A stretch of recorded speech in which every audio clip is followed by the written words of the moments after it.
بسم اللہ الرحمن الرحیم۔ جو قبر کی تنہائی اور گھبراہٹ سے بچنا چاہتے ہیں اسے چاہیے 4 چیزیں اختیار کرے اور 4 چیزیں چھوڑ دے۔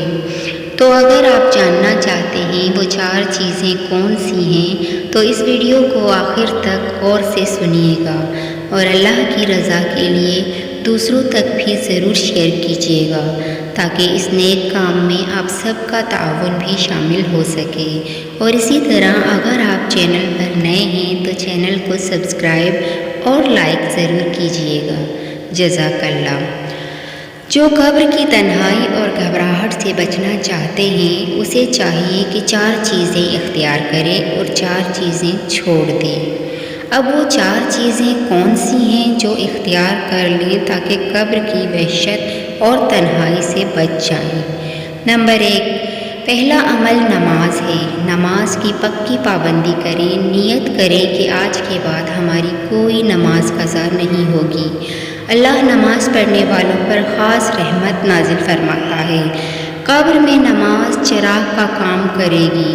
نمازی کو بروز قیامت نبی پاک صلی اللہ علیہ وآلہ وسلم کی شفاعت بھی نصیب ہوگی اور بروز قیامت اللہ تعالیٰ کا دیدار بھی نصیب ہوگا۔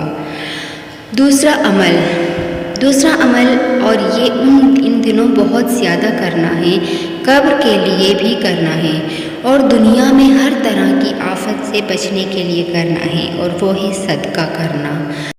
نبی کا فرمان ہے کہ بے شک صدقہ قبر کی گرمی سے بچاتا ہے، ایک قبر کی گرمی سے بھی بچاتا ہے، اور صدقہ 70 بلاؤں، 70 بیماریوں اور 70 برائیوں سے بھی بچاتا ہے۔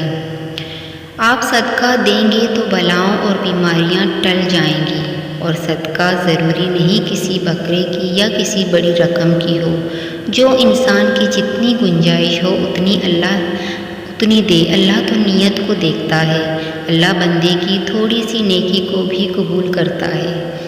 تیسری بات، تلاوت قرآن پاک، یعنی قرآن پاک کی تلاوت کرنا۔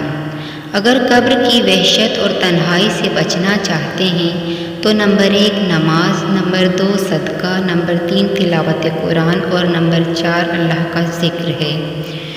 قبر کی وحشت سے بچنا چاہتے ہیں تو 4 چیزیں چھوڑ دیں۔ نمبر 1 جھوٹ۔ نیت کریں آج کے بعد کبھی جھوٹ نہیں بولیں گے۔ حدیث پاک ہے کہ جو ایک جھوٹ بولتا ہے اس کے منہ سے اتنی بدبو آتی ہے کہ رحمت کا فرشتہ 1 میل دور چلا جاتا ہے۔ اب رحمت کا فرشتہ ہی دور چلا گیا، جھوٹ بول کے تو گھر میں کہاں سے برکت آئے گی؟ پھر آفتیں ہی آئیں گی، بیماریاں ہی آئیں گی۔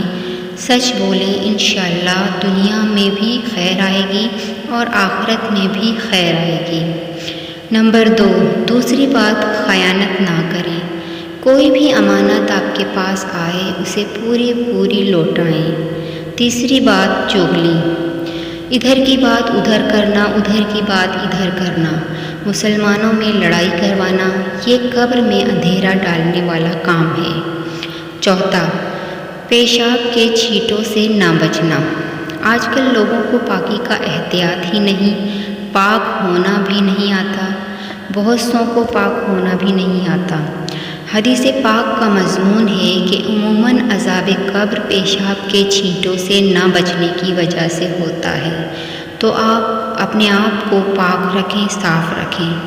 ناپاکی اور گندگی والے پر رحمت اور برکت کا نزول نہیں ہوتا۔ پاک صاف رہنے والے ہر طرح کی بلاؤں اور مصیبتوں سے بچے رہتے ہیں۔